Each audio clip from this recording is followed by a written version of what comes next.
Hello mga katubs! Dahil Friday ngayon at ang oras natin is 11:10 na in the PM, nag-iisip ako kung maglalaro ba ako ng badminton tomorrow.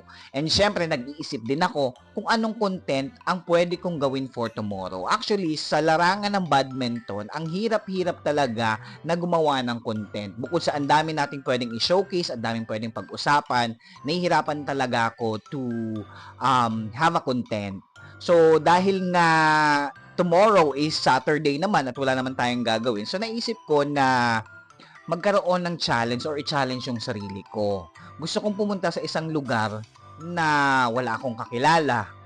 Wala akong kakilala. Ulit-ulit. O wala talaga akong kakilala. So, yun yung challenge.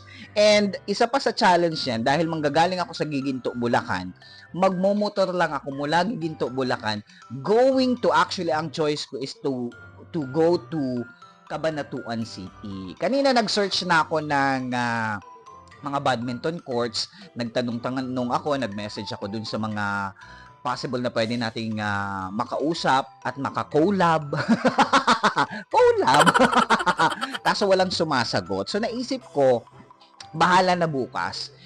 Bahala na kung anong tatahakin ko tomorrow since this is the first time for me to ride from Giginto, Bulacan going to Cabanatuan City. Kasi nga, actually hindi talaga ako nagbabiyahe ng sobrang layo kasi nga medyo afraid pa ang person.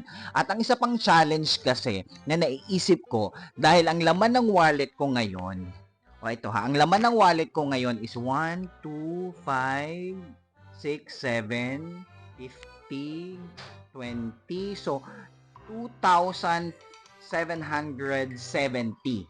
So 2,770 ang ating pera. Hindi ko alam kung kakayanin ba ng budget neto from Giginto, Bulacan going to Cabanatuan City. At syempre bala ko din na doon na lang matulog kung merong magpapatulog sa akin.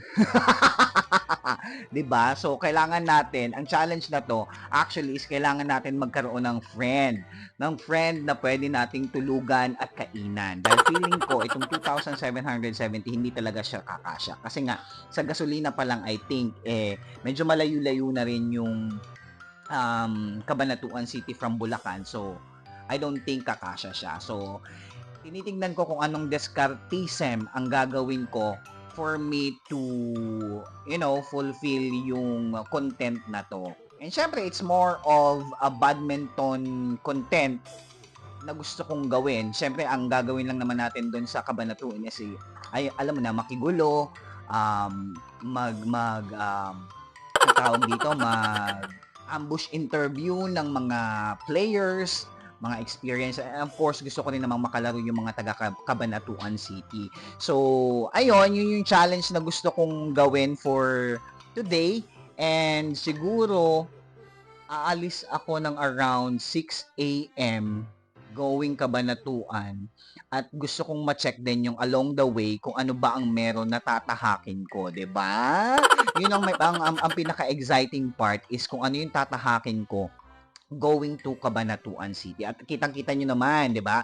Ready na ang ating gamit. Actually, badminton things ko lang to. But of course, nandun na sa motor yung ibang mga backup things ko if in case na magkaroon ng aberya. Di ba? At syempre, nagbaon ako ng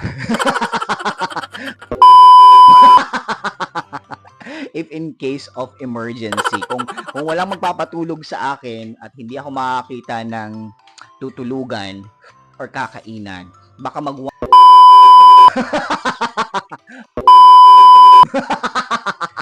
kung meron, 'di ba? May asim pa naman tayo.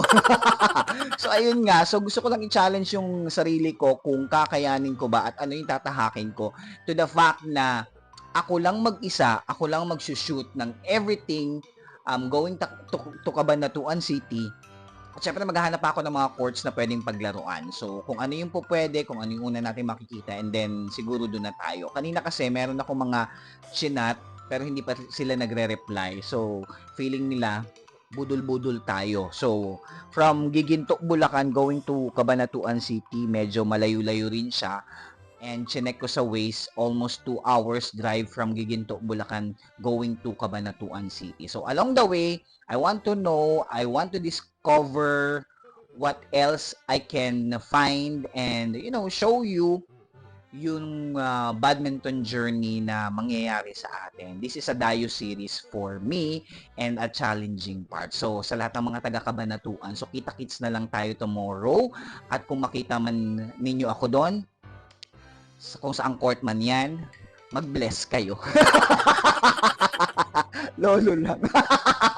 Mag-bless kayo sa Malamang meron na namang iiyak pag nilabas ang track na to.